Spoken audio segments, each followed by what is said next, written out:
So the other day you may have seen that I posted a video about popping into a few thrift shops in Ulverstone, Tasmania after my 1 week isolation with the dreaded COVID. We're all okay, and I was feeling a bit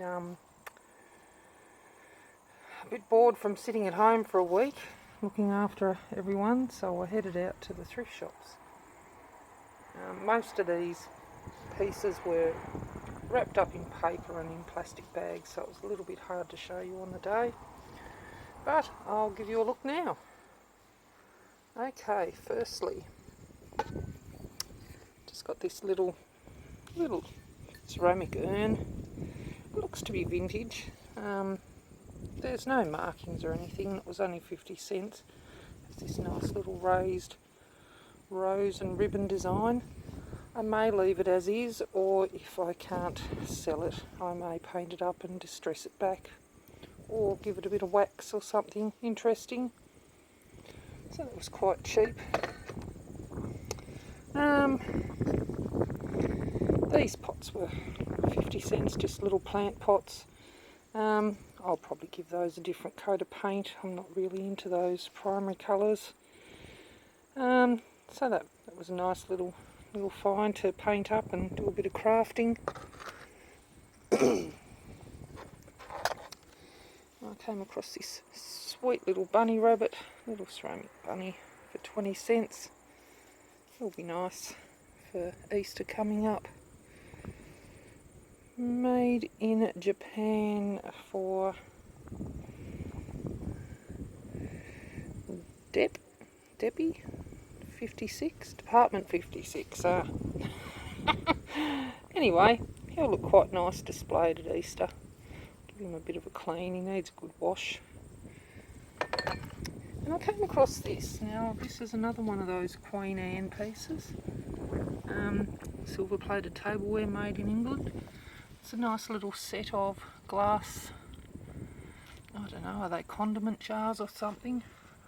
I was quite impressed that they were all there, and even the little plastic spoon. I haven't had a look to see if there's any markings on those, but I was quite impressed.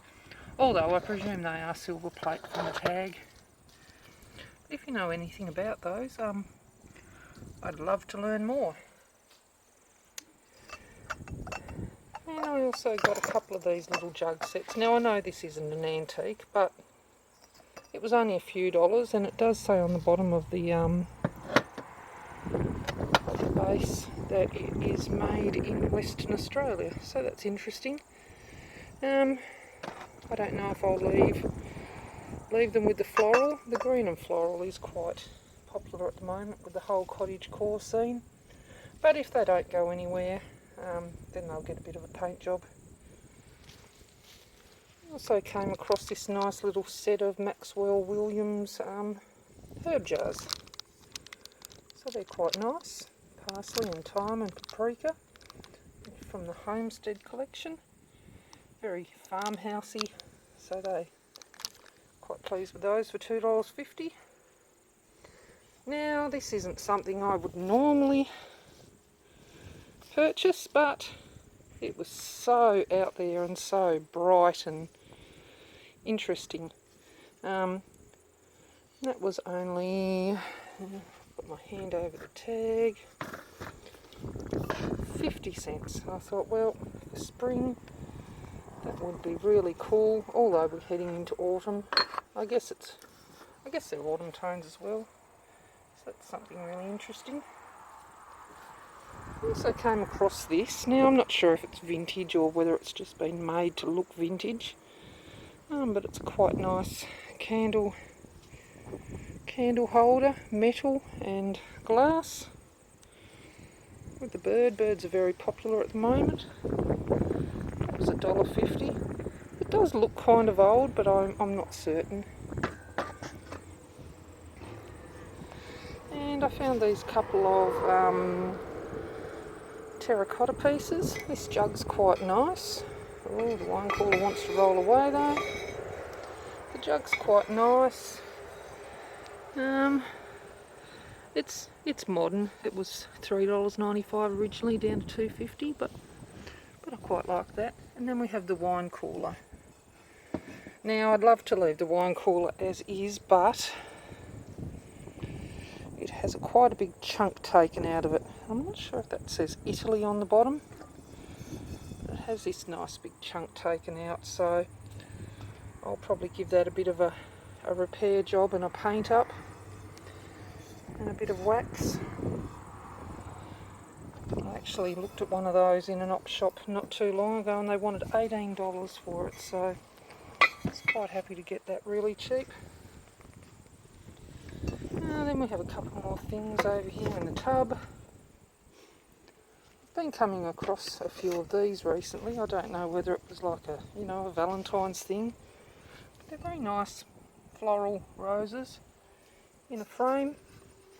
I got another one the other day that kind of looks like a an old timber picture up window frame. So I thought I'd pick that up. It's kind of nice, shabby chic farmhouse style. And only $2.50. Oh, sorry. And then this vase. It's nothing too special, but it's very cottagecore with the roses, and it didn't look like they had any chips. There's no markings on the bottom, but I was quite happy with the fact that there was no damage. So for $2.50 that came home with us.